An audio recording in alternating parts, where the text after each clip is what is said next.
Bonjour à tous, petite vidéo pour vous faire un point lecture spécial poésie que j'avais en fait tourné mais qu'apparemment j'ai mal appuyé sur la touche, donc je dois recommencer.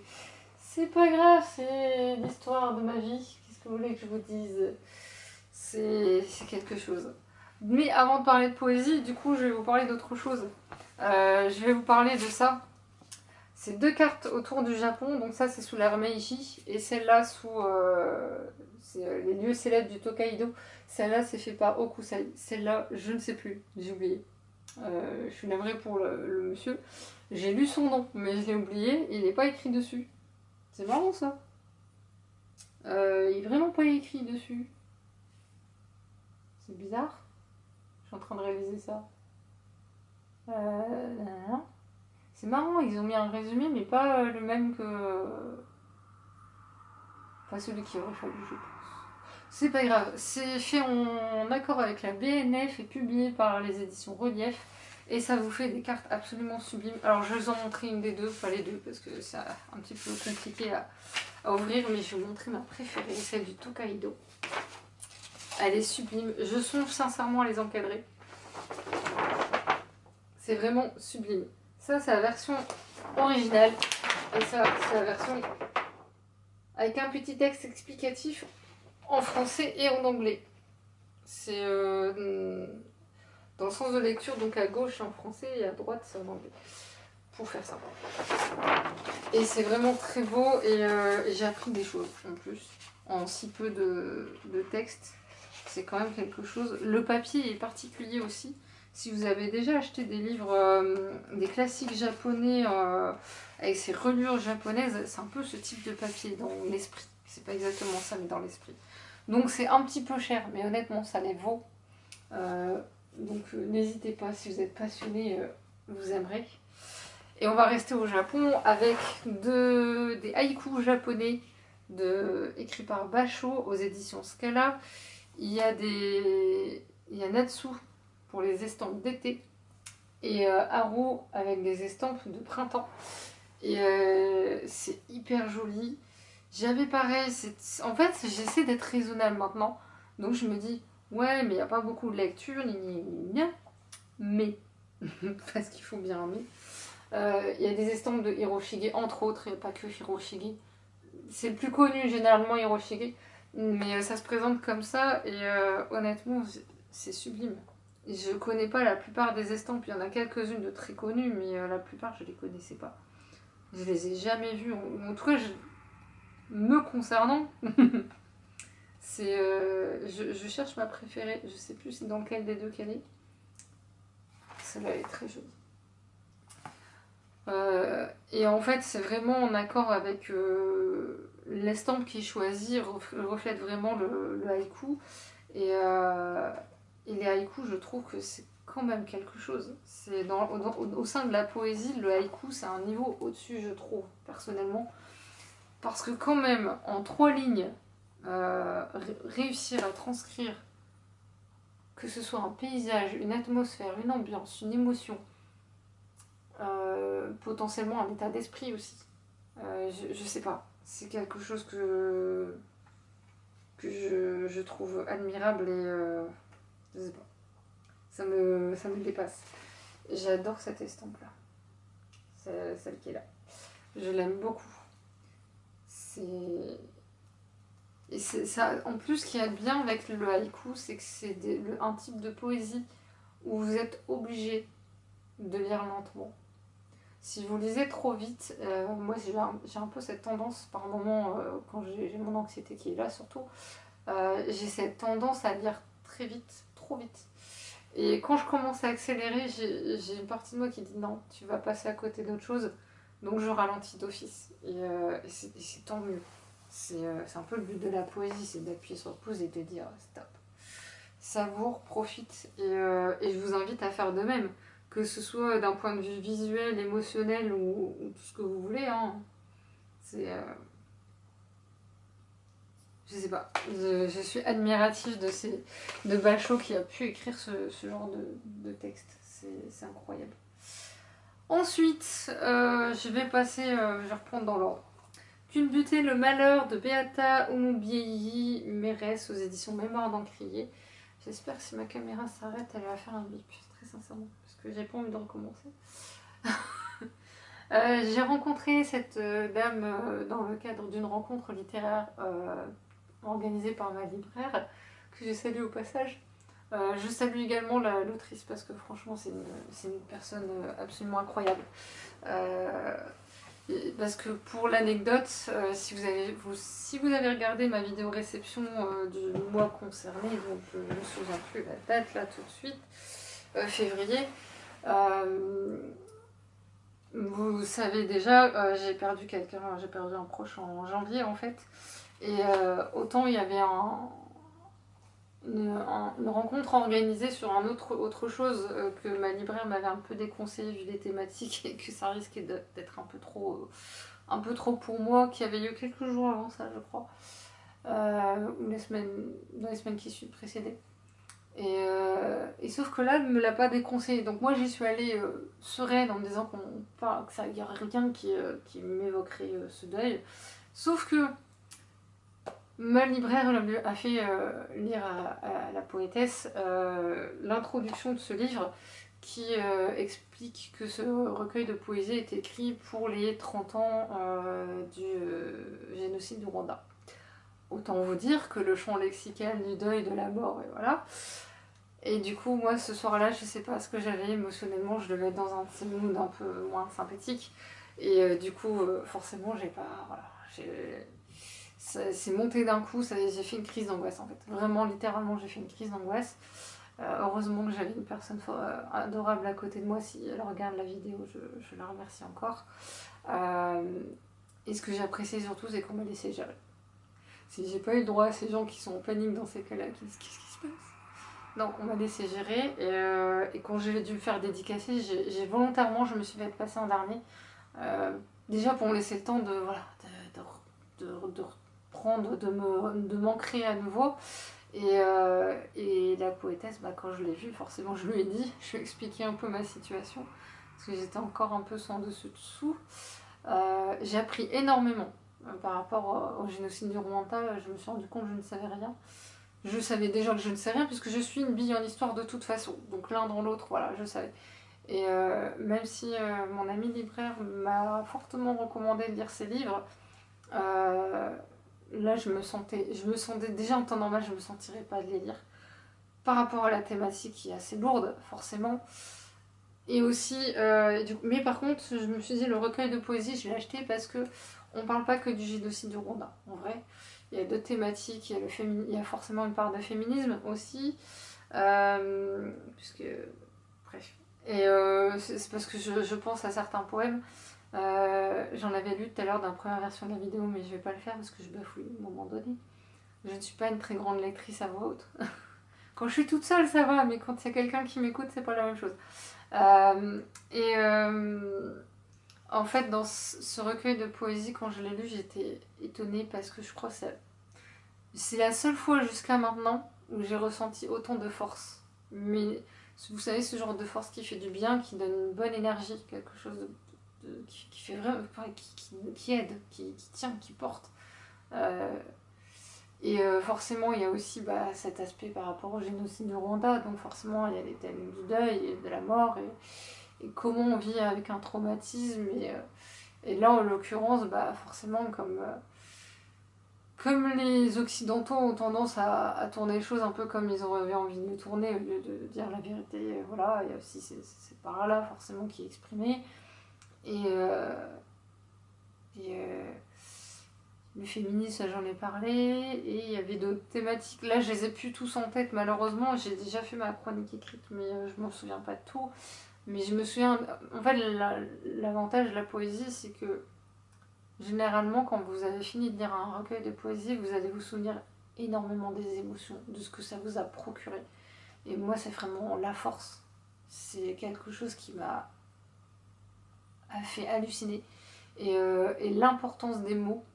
Dans tous les recueils de poésie, il y a vraiment ce choix est vraiment fait de manière très judicieuse, mais dans ce recueil-là, on sentait vraiment que ce mot-là avait cette importance-là. Son sens est vraiment important. il faut pas on a tendance à, quand on parle, à pas faire attention au sens des mots, à utiliser un mot pour un autre. Ou, là, je vais prendre un exemple concret. Hier, dans le cadre de je fais du yoga et en fait, je fais des plannings. La prof de yoga fait des plannings.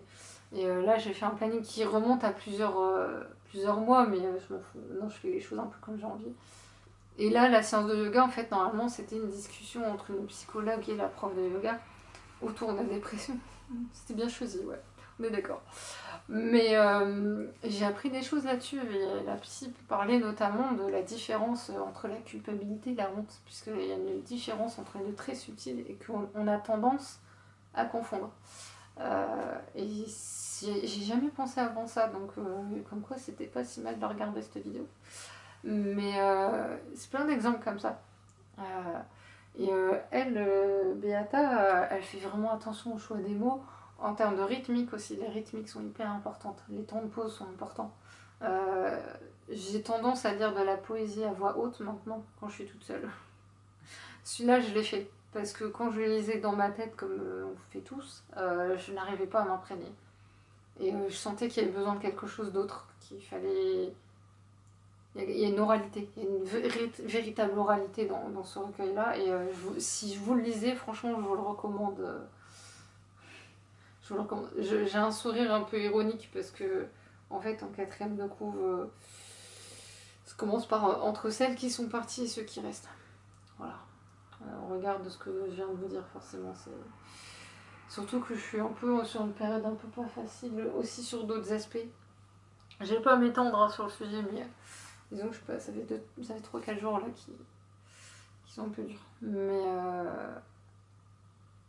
bref, on va passer à autre chose. Je vais peut-être y revenir avec la suite. Second souffle de Arthur Scanus aux éditions Bruno Doucet, recueil de poésie qui a été publié une première fois dans le cadre d'une association. Et en fait, le papa de ce monsieur est atteint d'une maladie chronique respiratoire. D'après ce que j'ai compris, Arthur Scanus est lui-même doit travailler dans le milieu médical, je pense. Bah non.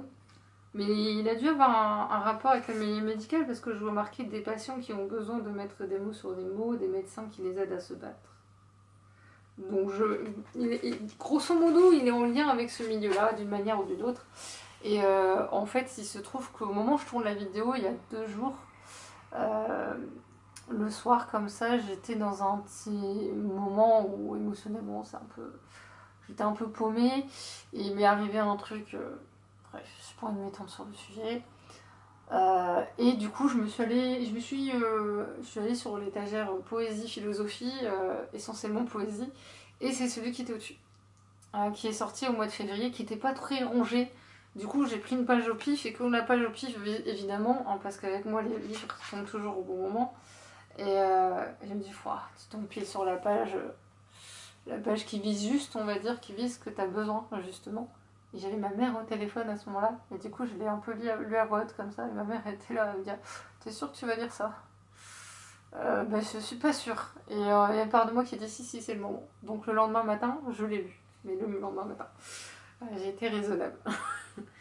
Et en fait, c'est un recueil qui est très lumineux. Étonnamment, vu la thématique, on pourrait penser que ce serait sombre et pas du tout. En fait, je me suis beaucoup retrouvée par rapport à ce côté. En apparence, c'est hyper lumineux, c'est plein d'espoir, c'est tout ce qu'on veut. Mais dans le fond, qu'est-ce qui est vrai? Et en fait, c'est un peu ce que j'ai ressenti en lisant ce recueil de poésie. Il y a ce côté, j'ai fait le choix d'afficher un sourire, de rigoler, de blaguer. Enfin, moi, avec ma famille, je fais beaucoup comme ça. Mais il y a derrière ce qu'on montre pas. Et il y a cette réalité aussi. Confus ou confus pas, c'est selon les choix de chacun. Là, en l'occurrence, Arthur Scanus, il a écrit par rapport à son père. Et il y a forcément ces quelques poèmes où on sent derrière, on sent le handicap, on sent quel type de handicap aussi, ce que ça provoque ce que ça a provoqué chez son père, ou provoque toujours, je sais pas si, il n'est pas précisé s'il est toujours là ou non. Et quand je les ai lus, moi ça m'a totalement parlé. J'ai pas du tout le même type de handicap, mais ce côté où il y a des jours où on se sent lourd, où on n'a pas d'énergie, parce que forcément quand vous êtes en situation de handicap, la moindre chose vous demande plus d'énergie qu'à une personne en bonne santé. Il y a tous ces non-dits aussi, toutes ces choses qu'on a fini par taire parce que on sait qu'on ne sera pas écouté ou parce qu'on n'a plus envie de s'expliquer, parce que c'est hyper bien écrit d'ailleurs, c'est très très bien écrit dans la postface. Je vais reprendre la phrase, ça je peux le lire parce que c'est pas de la poésie, c'est une postface. Je prends pas de risque. Vivre avec une pathologie chronique, qu'elle soit respiratoire ou non, n'affecte pas seulement le corps ou l'esprit, mais déborde sur chaque aspect du quotidien. Et l'une des premières fonctions affectées par ces pathologies, c'est la fonction du dire. On se tait, lentement. On ne dit plus ni la souffrance, ni l'angoisse, ni le désespoir, ni la honte. On se tait, et à force de se taire, on finit par penser que les mots seuls ne sont plus suffisants pour penser tout ce qui est vécu. On ne fait plus qu'éprouver. C'est là précisément qu'il faut de la poésie pour retrouver un accord avec ce qui est éprouvé, et qui sans elle ne serait qu'une détresse insurmontable. Je me suis un peu perdue en chemin, désolée. J'ai mes yeux qui ont un petit peu fatigué. Il y a une suite aussi qui est très très juste. Alors il y a d'autres, il y a la thérapie aide beaucoup aussi. Moi il y a le yoga qui m'aide beaucoup, les deux en fait. Je fais les deux. Parce que justement par rapport à... Je sais plus si c'est dans cette vidéo-là que je l'ai dit. Cette fameuse vidéo sur cette discussion entre la psy et la prof de yoga, je vous mettrai en lien pour ceux que ça intéresserait. C'était hyper intéressant parce qu'elle expliquait vraiment que le yoga aussi a un côté thérapeutique. Moi, pour le vivre, je peux vous dire que c'est vrai. Ça m'aide beaucoup, ça m'a permis de prendre beaucoup de recul sur les choses et j'ai appris énormément la patience. Je pense que je me rends compte là en ce moment par rapport à ce que je vis que je suis d'une patience un peu trop patiente même et que je devrais apprendre à l'être moins ou alors à trouver un juste milieu, à être patiente avec les gens qui le méritent et pas avec ceux qui le méritent pas. Voilà, on va dire ça comme ça. Mais c'est un super recueil de poésie et si vous voulez comprendre ce que c'est d'être en situation de handicap, lisez-le parce que honnêtement c'est vraiment hyper juste. J'ai pas mis de post-it parce que j'ai perdu mon petit bazar à post-it là, mais je sais qu'il y en a où je m'étais dit j'aurais bien mis un post-it. J'aurais pu mettre des bouts de papier à défaut, mais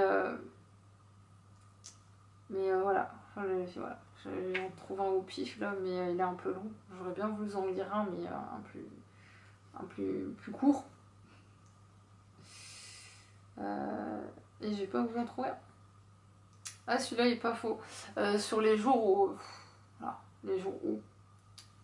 Avance doucement, un pas après l'autre, un souffle après l'autre. Et pense à tout ce qu'il nous reste à vivre, même si c'est petit, même si tout le monde l'oublie, même si ce n'est pas grand-chose. Et je trouve ça tellement juste parce qu'il y a justement ce paradoxe entre ce côté positif de dire ça ira, mais en sous-texte il y a ce côté je sais en même temps que non, en fait, ou pas tant que ça. Qui verra l'incendie sous ta peau, les braises encore incandescentes qui te brûlent, les racines encore chaudes sous ton thorax qui ne demandent qu'à repousser. Et parfois les quelques pluies fines faites d'eau de gaieté qui te redonnent espoir. Et c'est là où on dit que quand on bafouille généralement, on sait ce qu'on dit. Bref, il y en a aussi, c'est des belles déclarations d'amour, elles sont sublimes. Bref, je vais m'arrêter là. Je sais plus, si, j'ai fait la version écrite. Et le dernier, Le marché aux elfes de Christina Rossetti aux éditions Les Belles Lettres. Maison d'édition que j'aime beaucoup. Le marché aux elfes, je l'ai acheté déjà parce que j'aimais beaucoup le titre. L'objet livre est très beau, soyons honnêtes. Voilà. Par contre, parce qu'il faut bien un défaut quelque part, le poème en lui-même, le marché aux elfes, raconte l'histoire de deux sœurs qui, en rentrant, doivent faire attention à ne pas tomber sous le charme de ces fameux gobelins qui essaient de vous vendre tout et n'importe quoi et obtenir ce qu'ils veulent en échange, évidemment. puisque ce sont des créatures maléfiques dans ce recueil, dans ce poème, pardon, puisqu'il n'y en a qu'un. Je vous laisse découvrir la suite en lisant si vous souhaitez savoir. C'est très bien écrit, c'est très beau, c'est vraiment une histoire où on se laisse porter et j'ai retrouvé un peu cette âme d'enfant quand, vous savez, vos parents vous lisent une histoire un peu, ce côté-là un peu. C'est vraiment hyper agréable. Et à ce côté, faites attention, n'allez pas croire tous les bonimenteurs, tout ce qu'on vous dit, grosso modo c'est un peu ça. Ça m'a rappelé un peu ces genres de contes de fées, type Chaperon Rouge, Blanche-Neige, ce genre de choses. En version plus... Il n'y a pas de prince charmant là, etc. évidemment. Par contre, le défaut, c'est que moi, on m'a vendu Christina Rossetti, Le marché aux elfes. On m'a pas vendu autre chose. Sauf que le poème en lui-même, je crois que c'est le quart du livre. Le reste, on a une introduction écrite par Virginia Woolf qui, de ce que je me souviens, parce que c'est pas ce que j'ai retenu sincèrement, qui est plutôt pas mal fichu. Et par contre, l'après, on vous parle, je suppose, de membres de la famille de Christina Rossetti, un monsieur qui s'appelle Dante et une madame qui s'appelle Elisabeth, ou appelée aussi Lydie, qui écrivait aussi de la poésie. Donc on vous met également ces poèmes à elle, qui sont, de mon point de vue, en dessous de ce poème-là. Le marché aux elfes. C'est très en dessous, je trouve. C'est mon point de vue. Ou alors elles n'ont pas du tout... Après, je pense elles n'ont pas du tout la même personnalité. Il y a des explications aussi sur ces personnes, qui sont ces personnes. Par contre, quel est le rapport avec le marché aux elfes? Alors, l'Elisabeth, Lydie, peut-être parce que l'héroïne dans le marché aux elfes s'appelle Lydie. Enfin, l'une des deux sœurs s'appelle Lydie, l'autre s'appelle Laura. Mais à part ça, je vois pas. Je n'ai aucune explication à vous donner. Et ça coûte 19 €. Et du coup, je me suis un peu, honnêtement, je me suis sentie arnaquée. Très, très sincèrement. C'est...